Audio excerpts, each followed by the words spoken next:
And welcome to CNN Newsroom. I'm Amra Walker. Malaysia's prime minister isn't calling it a hijacking, but says someone on board a missing Malaysia Airlines flight likely disabled the plane's communications equipment. He says investigators have a new theory. It presumes the jet was forced into silence, and it may have been taken north towards Central Asia or south into the Indian Ocean.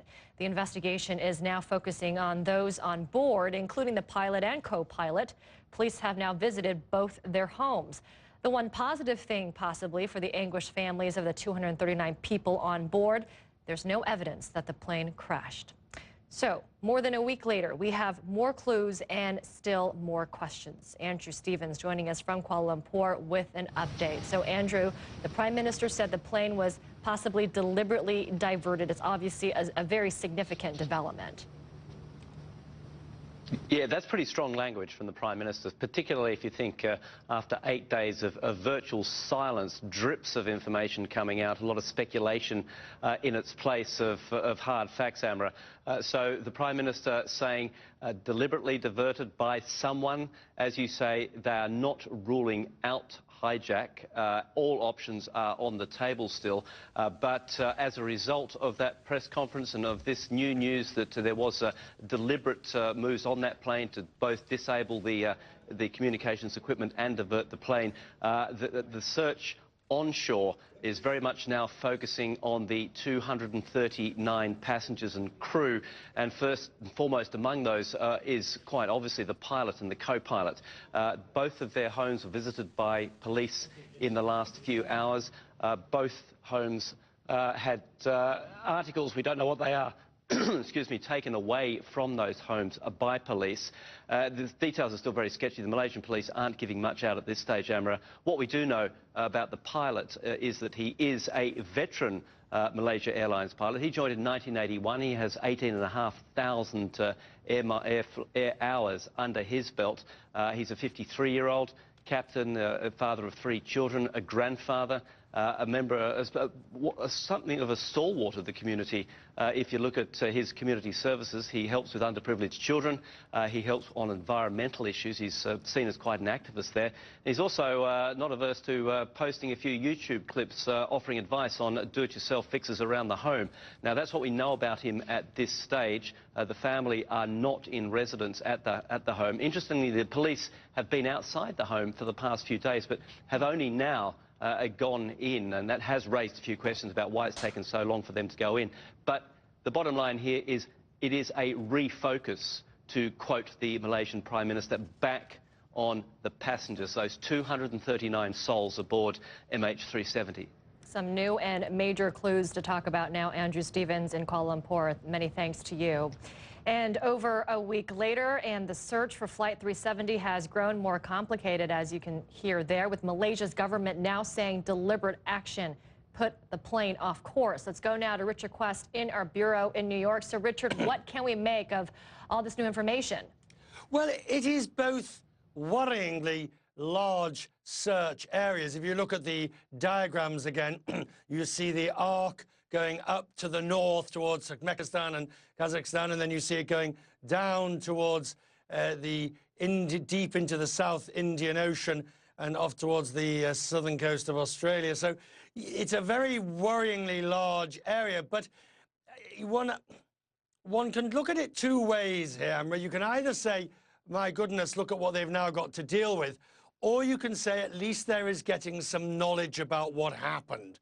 And I choose the second rather than the first, because air crash investigations and air incident investigations are inevitably going to turn into tricky questions of who, what, where, when, and why. And what we now know that we didn't know last week, and maybe it's because the satellite technology that they are using is at the very extremities. It was never intended. These satellites, these Inmarsat satellites they're using to plot the course, were never intended for this. They are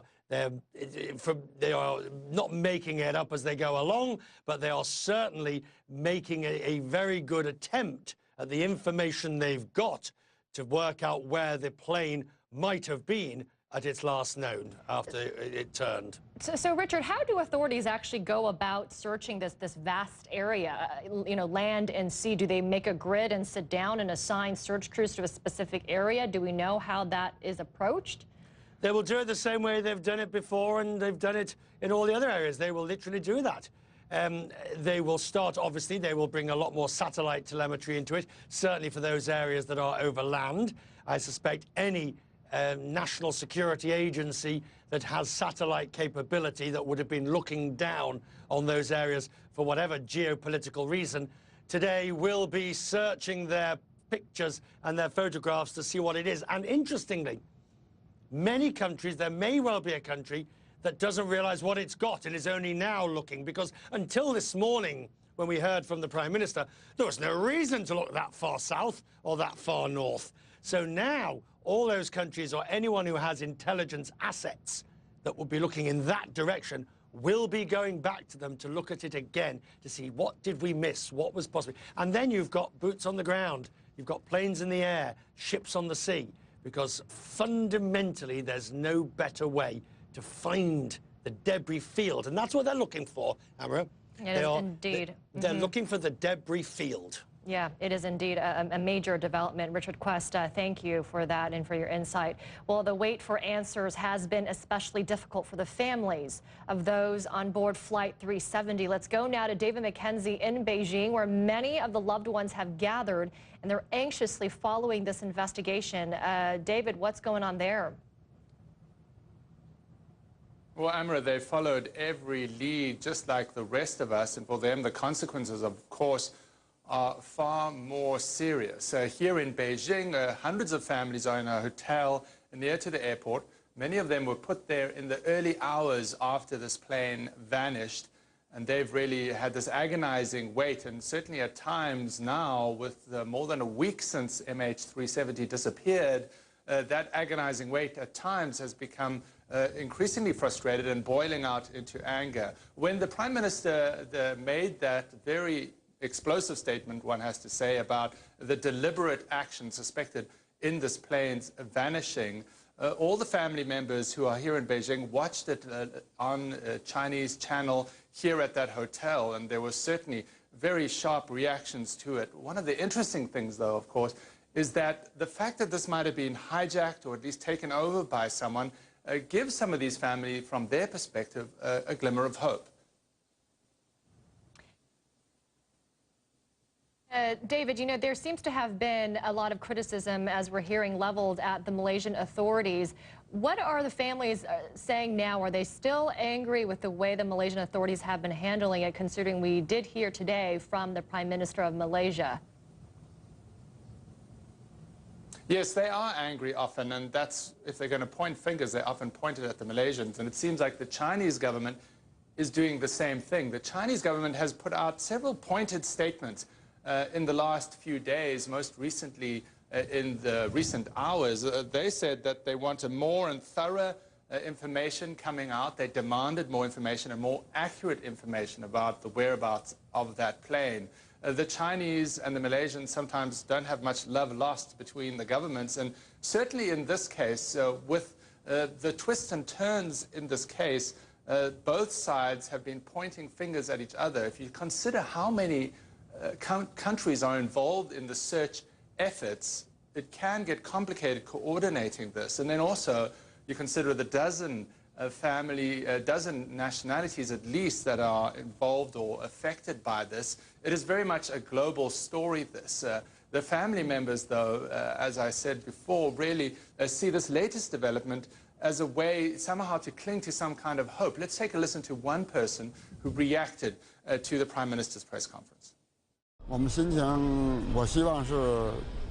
I hope this is a hijacking because they are of loved ones. I hope that they are alive no matter how small the chance is. I haven't slept for days.